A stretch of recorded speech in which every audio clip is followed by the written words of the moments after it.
For the first টাইমের জন্য আমি একটা আইসক্রিম ট্রাই করব। প্যাকেজিংটা কিন্তু খুবই একটু বাঙালিয়ানা টাইপের করছে।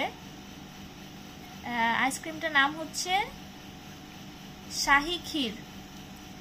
শাহী ক্ষীর কিন্তু পোলারও একটা আছে না, পোলার আছে, কিন্তু এটা হচ্ছে স্যাভয়ের। তো স্যাভয়ের ইদানিং খুব হাইট একটা আইসক্রিম হচ্ছে ডিসকোন, মানে কোনের ডিসকোন আর কি। ওইটা নাকি এলাকায়, সারা এলাকায় খুঁজে টুজে পাওয়া যাচ্ছে না, তো শেষমেশ স্যাভয়ের ক্ষীরটা পাওয়া গেছে। আমি এর আগে পোলারের ক্ষীর খাইছি, আর কি কি কিসে জানি ক্ষীর আছে, একটা ইগলোর ক্ষীর আছে। ক্ষীর আইসক্রিমটা ভালোই লাগে আমার কাছে, ভালোই লাগে, কিন্তু স্যাভয়ের ক্ষীরটা আমার খাওয়া হয় নাই। তো আজকে স্যাভয়ের ক্ষীরটা খাবো। সাথে একটা স্যাভয়ের ক্ষীরটাও নাকি অনেক ভাইরাল, তো ভাইরাল হলে তো চলবে না, খেতে মজা লাগবে। কিন্তু প্যাকেজিংটা আমার খুবই বাঙালিয়ানা টাইপের লাগতেছে, ভালোই প্যাকেজিং করছে। যেমন এটার সাথে একটা অ্যাটাচ করে দিছে, তারপর এখানে একটা কাপড় দিছে, একটা রাবার দিয়ে এটা আবার মোড়াই দিছে, অনেক কাহিনী কিচ্ছা করছে এটার সাথে আসলে। আচ্ছা, বাই দ্য ওয়ে, এটা প্রাইসটা আমি পরে বলছি আপনাদেরকে।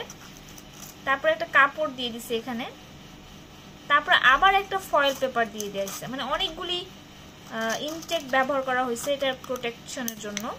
তো এটা ভিতরে কি আছে সেটা দেখি।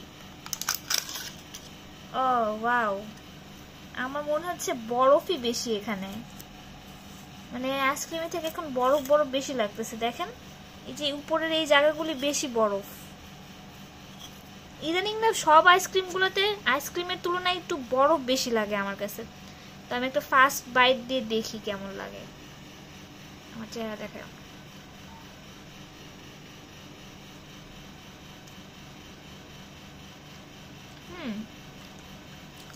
না মজা, উপরে যেরকম বরফ ভাবছিলাম সেরকম বরফ না, খেতে ভালোই।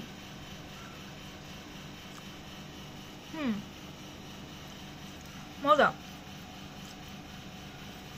মনে হচ্ছে আমরা যে বাসায় ক্ষীর রান্না করি না ওরকম,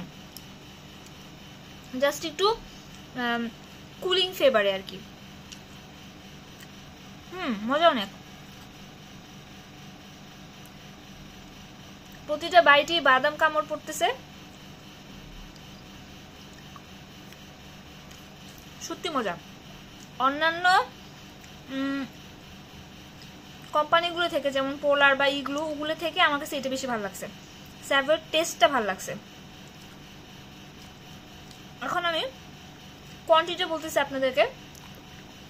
কোয়ান্টিটিটা একদম কম, মানে একদম তলায়। দেখেন আমি কয়েকটা চামচ খাইছি, একদম অল্প পরিমাণে, 5 থেকে 6টা চামচ খাইছি এতটুকু পরিমাণে, আর এতটুকু আছে দেখেন, মানে কোয়ান্টিটি খুবই কম। এখন প্রাইসটা বলতেছি, প্রাইস কত? 100।